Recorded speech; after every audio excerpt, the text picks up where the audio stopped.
voice of Taco. He did the voice and the song. Who's that? Co-director of Animate Insanity and the writer of Truth or Flair, Brian Koch.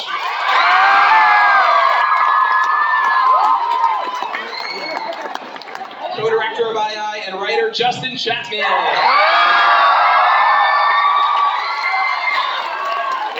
Alright, everyone take a seat. Alright, so, figured we can all kind of just kind of go in a line, talk about what we do in the show, maybe some voices and stuff for the crowd. So Justin, do you think people will like that? Short episodes? My name is Justin. I'm a writer, director on Animate Insanity. I voice act a few characters. You just saw me as Meatpad in Animate Insanity. In Invitational, I was playing in the same season of finalists, Silver Spoon! And handing off the reign of finalists, we are now introducing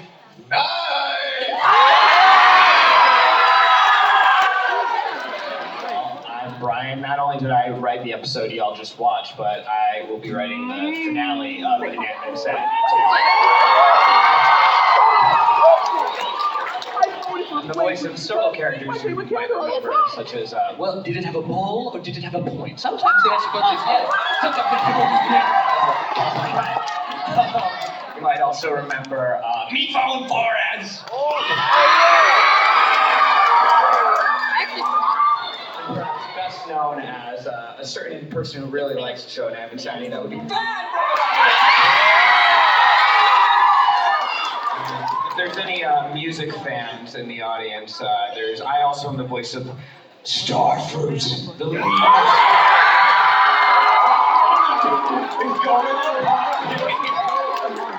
As sure as my Duolingo draws, it's so good, I love it. But yeah, no, I mean, it's amazing to be here. I used to go to NYU, so as an alumni, being here with something that I wrote is so amazing. It really feels full circle. So thank you all so much for coming.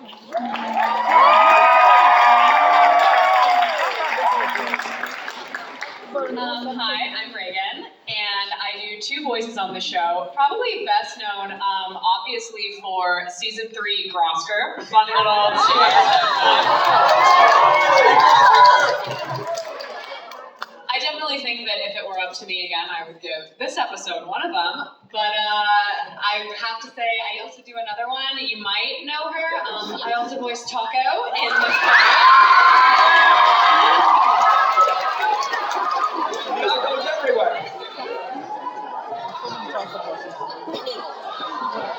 How we doing? Yeah, my name is Ben. I wrote the Taco Meathead duet that you saw in that episode. Yeah, and I also voice Balloon in Animate Insanity. I also do sound design for both shows.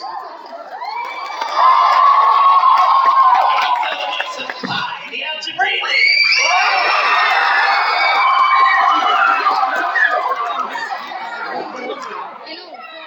Hello, my name is Michael.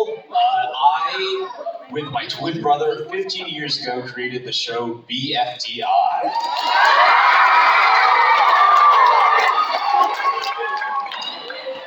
I also made the BFB soundtrack, which is the music that's been playing in the lobby. I also voice Coiny from BFB. As well as Car.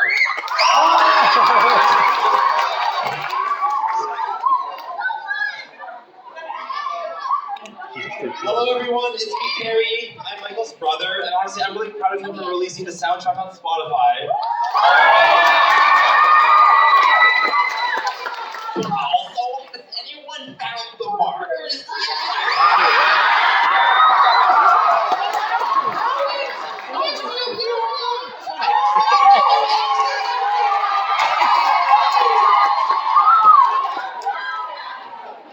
Hi everyone, I'm Adam. I created Animate Insanity. Thank you so much. You may know me better as testing. Googly googly, weezer beezer. No, baseball as well. Yay! Well, without further ado, I say we go into the Q&A. How does that sound?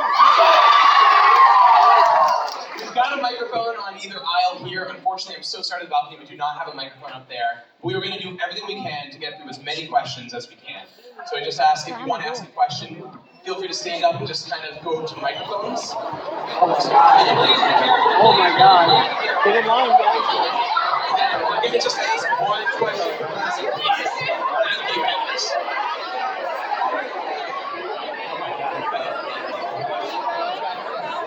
One question per person, please.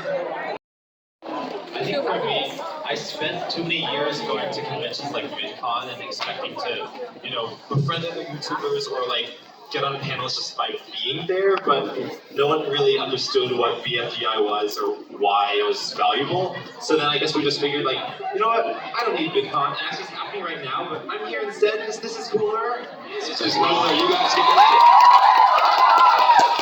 Even like there were not that many people watching, we still felt this intense sense of passion for what we were doing. So what's really just surreal is seeing that reflected not only in our crews as they grew, but the audience watching it now. Just to see, the pure excitement from all of you as you watch these episodes was just amazing. Because it's like, yeah, we always had that in our hearts, and now we're seeing it out there. It's quite fantastic.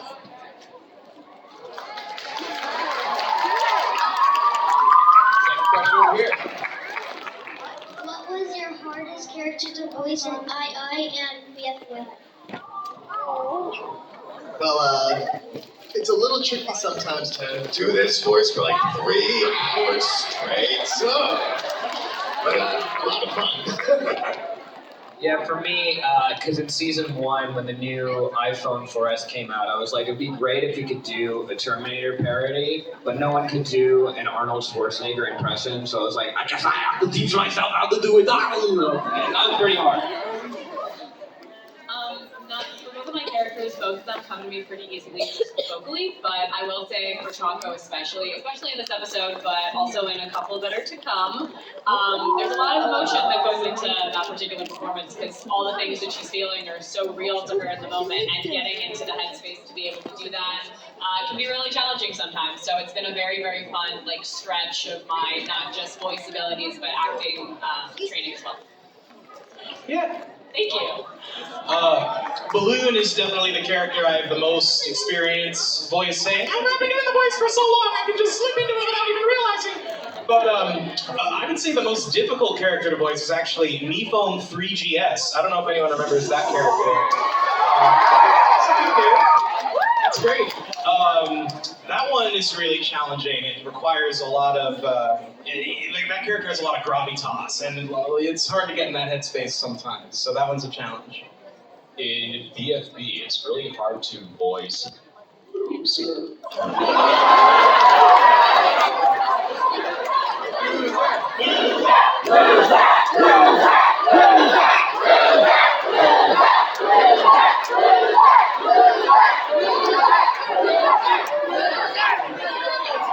It's hard to follow that up, but for me, the hardest character to voice is I'm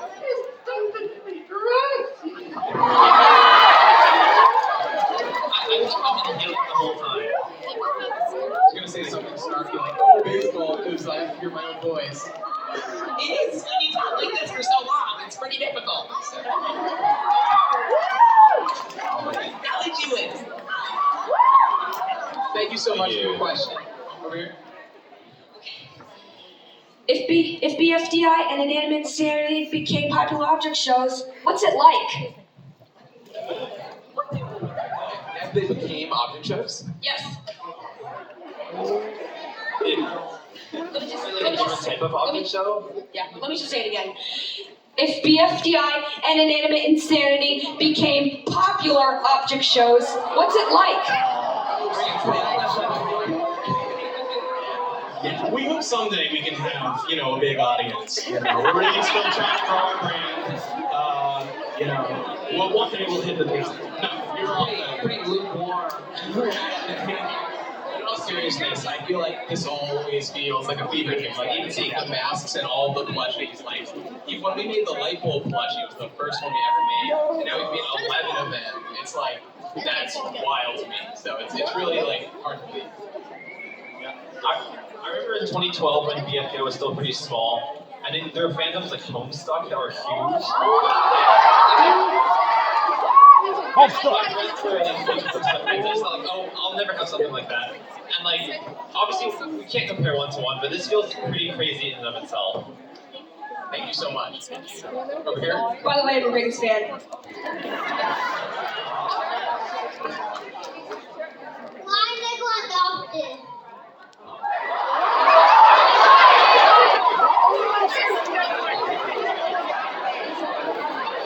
Is Nickel adopted? I think Needle falsely thinks that Nickel's adopted. She's just deluded. She's a little delulu.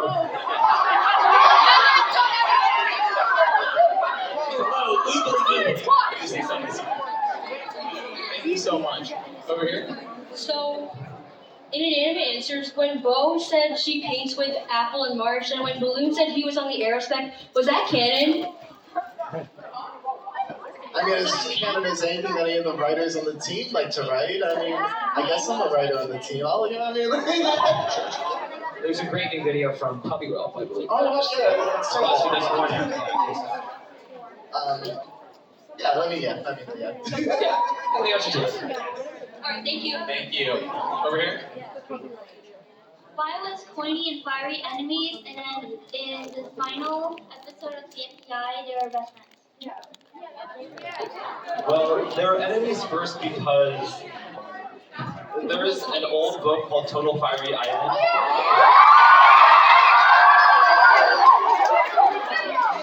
And in those books, there's a crying contest, and Fiery says, "Oh, I can't cry, I'm allergic to water." Or I guess Coney says, "Oh, I forgot you were allergic." And Fiery took offense to that. He was like, "How could you forget?" That was one of the first slap fest. Thank you. Over here. So for all the people who have the official BFDI character guide, it says at one point that Roboty's chest compartment has been opened the same amount of times that Teardrop has spoken. And it was opened in Teapot 12, so does that mean Teardrop will speak? Is now outdated.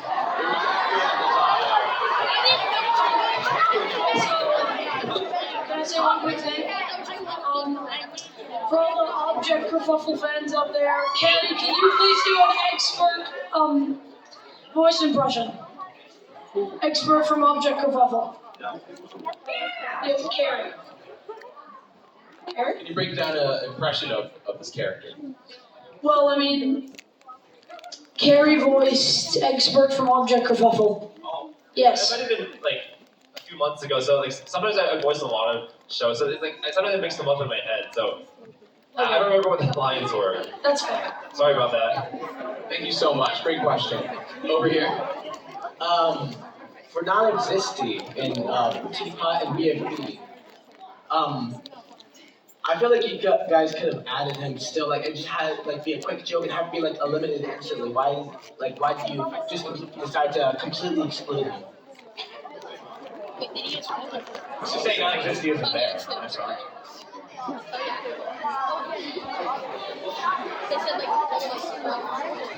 Does anyone taste me? Well, he could have been included. He just didn't show up. Yeah. He's gonna speak up for himself, but he has no mouth. Sorry, he's non-existing. Thank you. Over here. So after BFDIA, are you gonna continue with IDFB?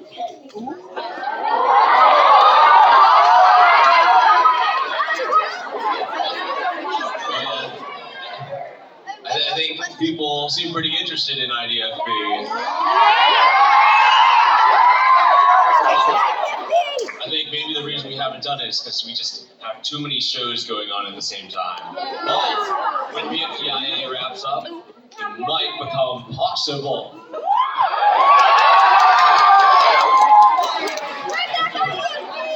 Over here. really loved Silver Spoon and like just genuinely like his personality and stuff. And I was just wondering how you guys were able to conjure up like Silver Spoon and Candle's dynamic. The Silver Spoon appreciates your question. Yeah, I mean, we've been loving doing that. Well, I mean, it started from episode 1. Adam wrote Silver Spoon and Candle hopping off a cliff together. And you know, when we were writing episode 1, and Adam can speak more to this in a moment, but it's a lot about figuring out like which characters are going to have these conflicting dynamics with one another. And Silver and Candle just had such different worldviews, at least at the beginning of the season, that we immediately were like, oh, Silver is not going to like any of this. So then when we came to episode 4 with the Overthinkers and we were going to explore the Thinker team dynamics, we were so excited to be like, okay, Silver beats her. But we're going to set this up so maybe over the course of the season, Silver might... his ice cold heart might melt away just a little bit. That's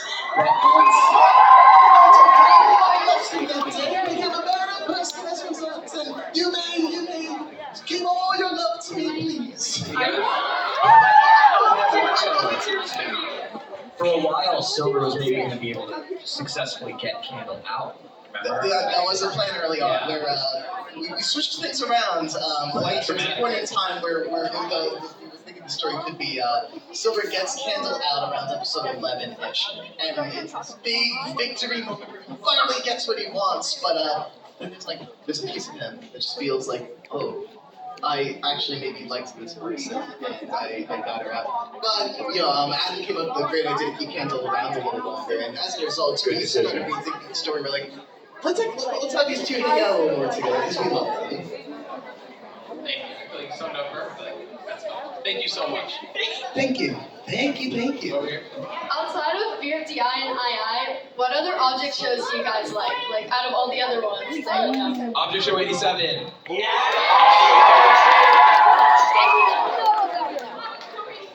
Did anyone check out the new episode of Paper Puppet Pals? I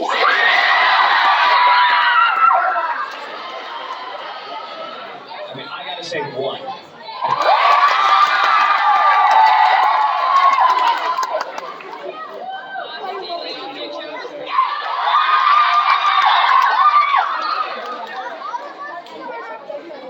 I know I voiced a character on It's Time for Though.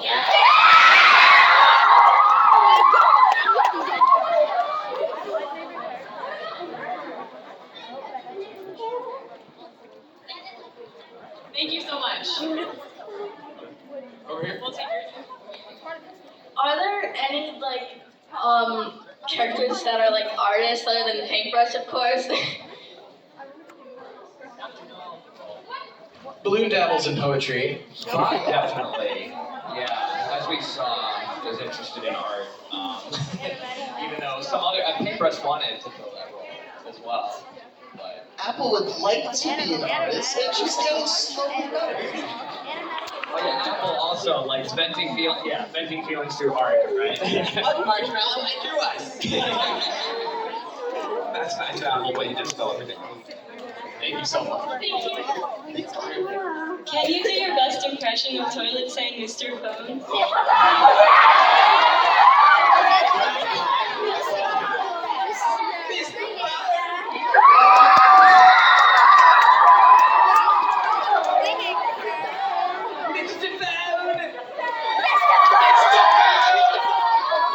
This is for Carrie and Michael Hung. Is IDFB2 gonna happen?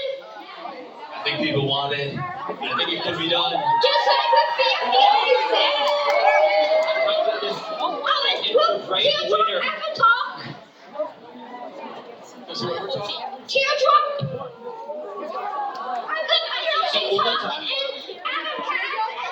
Video called Gavel will do after the final. Don't even look that down. That's not Do you know what I think should be something like? Oh, getting the fun.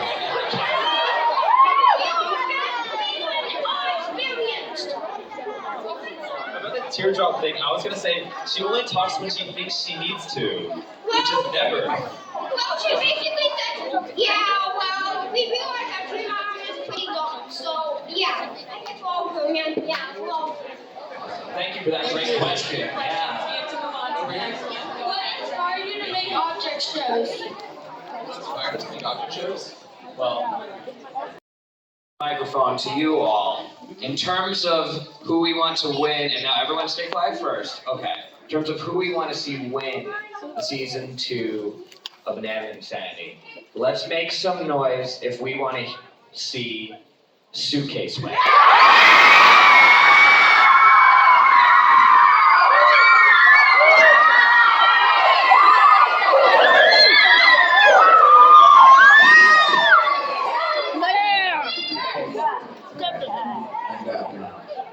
Let's make some. Hold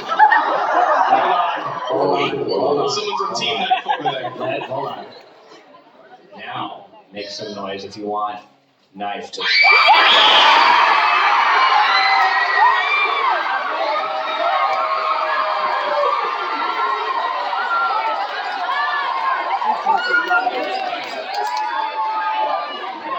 Alright, well, I mean, we read the sign, but thank you for your help.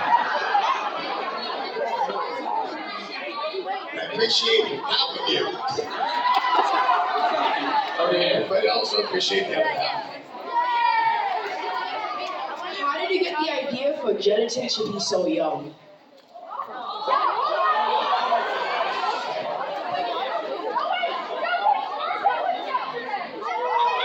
Objects' birthdays will just kind of describe the first day they showed up. But, you know, objects don't work the same as humans. Like, the first time they show up, they can already speak coherent sentences and live full lives, you know? I mean, Gumball's 1 billion years old, and she's not senile at all. Thank you. Over here? This is for Michael and Carrie. I'm gonna Wow, now, thank you. I'm gonna now do my impression of Penny that I made in my drawing.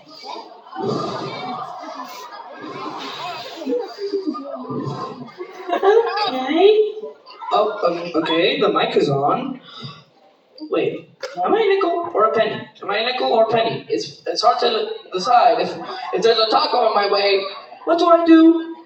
I kick it. What do I do when I see an innocent teardrop penny coin? I mean coin. Well, it's not my best thing to do.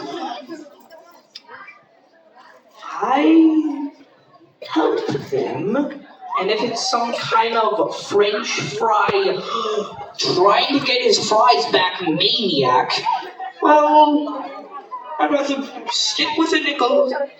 It's my job to be a money mastermind than to hang out with a literal, well, if a nickel came to me, they really know how to do.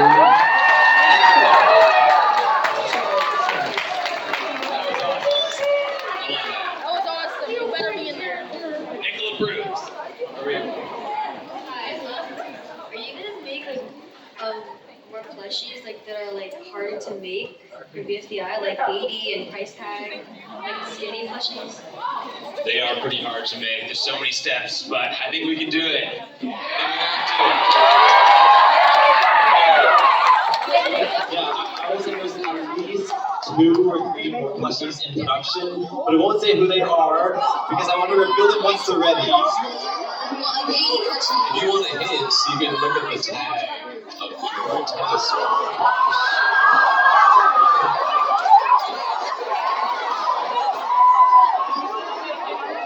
Thank you so much. Over here? What's the entire school doing besides homework? Do you not have a school here, little way? I think they're all trying to learn algebra. They got a little carried away, so they just built more and more classrooms, more than they could possibly need. And that's why it seems to go on forever. But they're just trying to teach algebra. Thank you. Over here. Amazing. Suitcase? Good to see you. Suitcase. So I wanted to know, who is your guys' favorite object show character? It doesn't have to be a BFDI or an II one, just any object show character. I think Yellowface is really funny. stick figure from Object Show 87. Have to be teacher's pet and big suitcase. I'm sorry, that cosplay was just too cool. About animatic.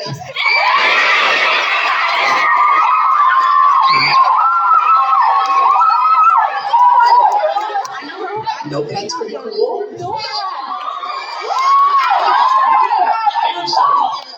Over here.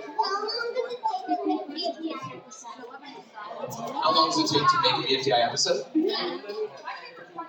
I would say, about a month.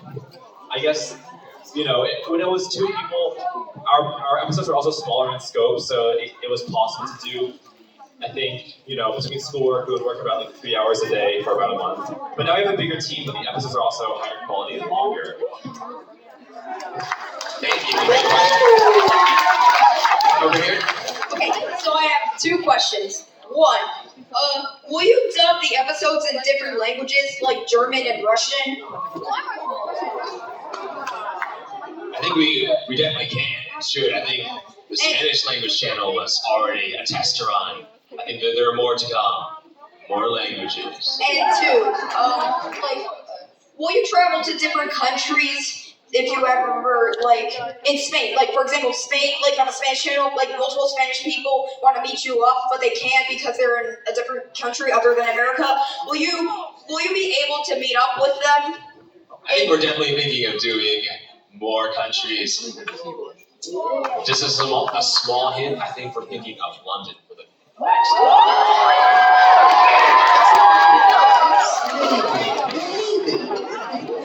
Thank you. So, thank you. Thank you for answering my questions. Also, I've been watching your shows in 2017. Carrie and Michael, I love you both. So out of all the episodes, which one do you guys say is your favorite? I think Truth or Player was pretty cool. I mean, recency bias, but that's I enjoyed the unreleased BFDI 14, but you just have to wait and see.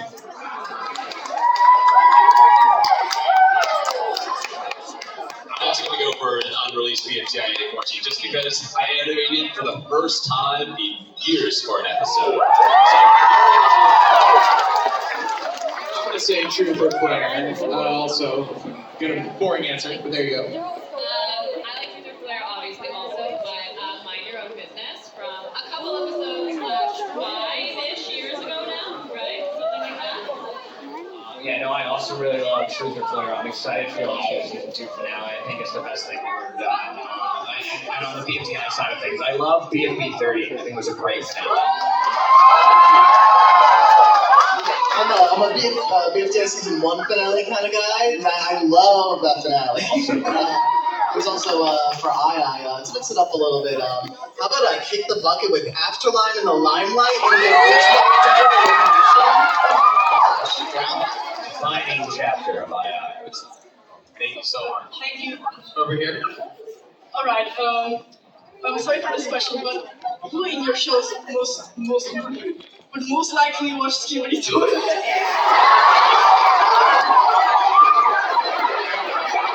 Rocky.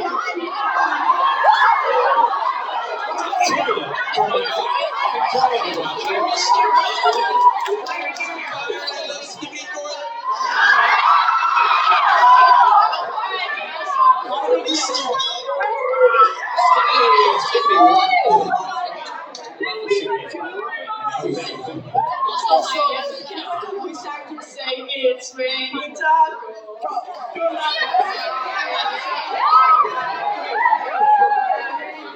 It's raining tacos from out of the sky. Alright,